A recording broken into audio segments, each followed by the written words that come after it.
Have you ever thought you were setting a boundary only to get so frustrated when it didn't work? This happened to me too. You may have thought you're setting a boundary, but there's a chance you are making a polite request instead.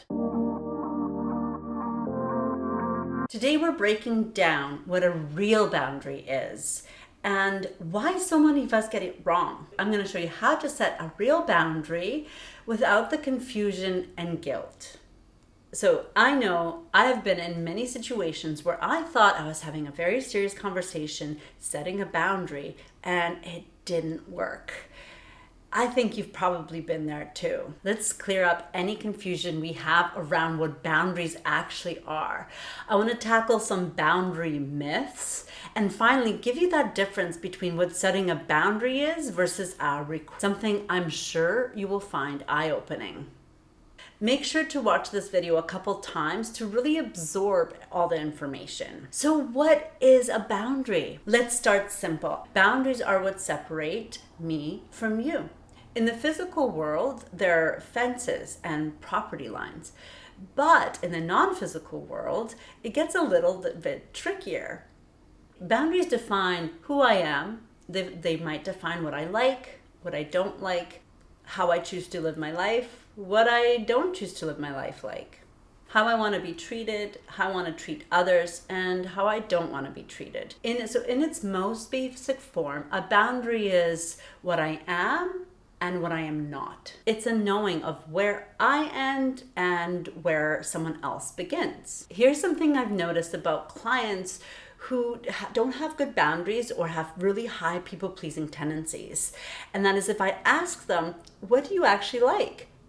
They get confused and they say, I don't know. You see, they've been saying yes to things or describing what they think they should like for so long that they've never had an opportunity to really check in about what they liked and who they were. So a fun part of setting boundaries is to really discover who you actually are. And it could be the small stuff at first. What kind of food do you actually like? What movies do you enjoy and what have you not enjoyed so much? So boundaries are about standing for something. I really want you to think about it. Boundaries as being something that you're standing up for, not necessarily standing against other things. So picture this. You have a line around you, and that's your personal space. It's not about fighting others. It's about filling your space with what you are and what you stand for.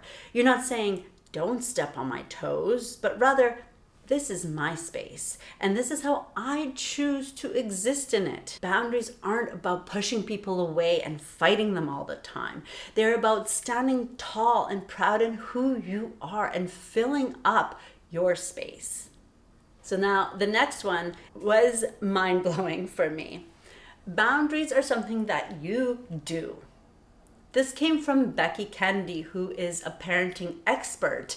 I learned it when really dealing with kids, but this really goes into boundary setting with everybody. Boundaries are something that you do and not about telling others what they can or cannot do. So you're not here to change other people. You're not here to police other people. You're here to create an environment that's healthy for you and one that you can thrive in. An example that Becky Kennedy gives with a child is, imagine you're in an elevator with your child who's just pressed all the buttons. So instead of saying, don't do that, you're never allowed to touch all those buttons again, that's a request.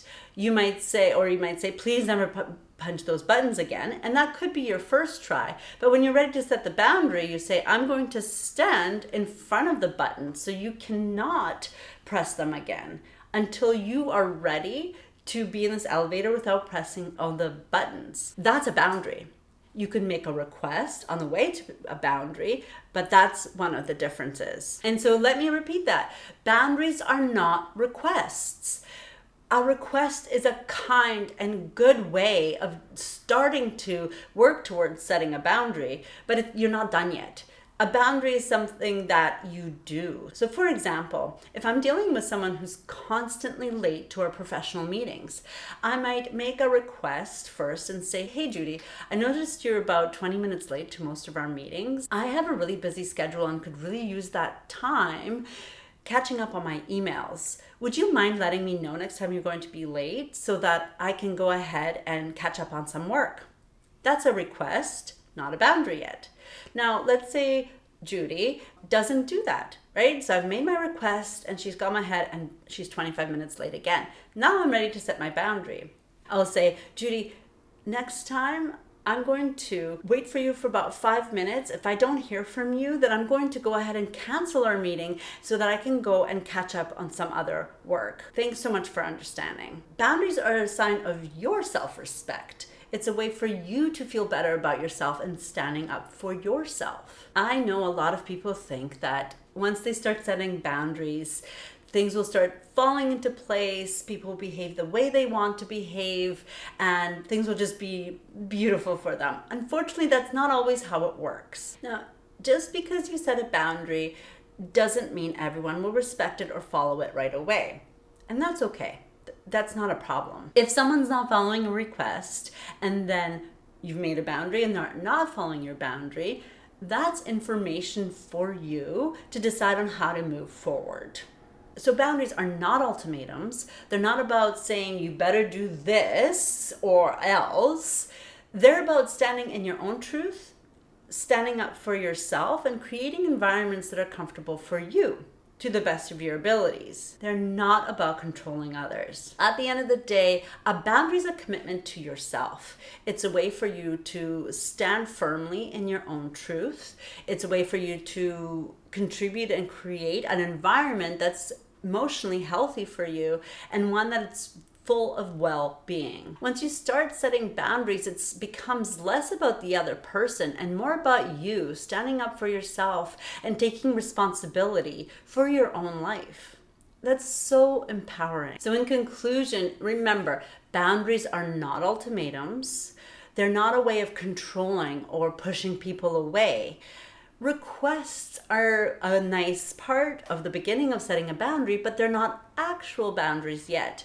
So a real boundary is a way for you to stand up for yourself, stand up for what you believe in, and they're about protecting your space, respecting yourself, standing up for yourself, and creating a space that is healthy for you and for others. As you move forward, I encourage you to look at what boundaries are really important for you and why. How are they helping you stand up for yourself more and learn about yourself more so that you get to the deeper truth of what is important to you. Follow me for more videos about boundaries and your career health, and download my freebie below that is going to help you to say no in a way that's clear, concise, and filled with respect without ever saying the word no. See you in the next video.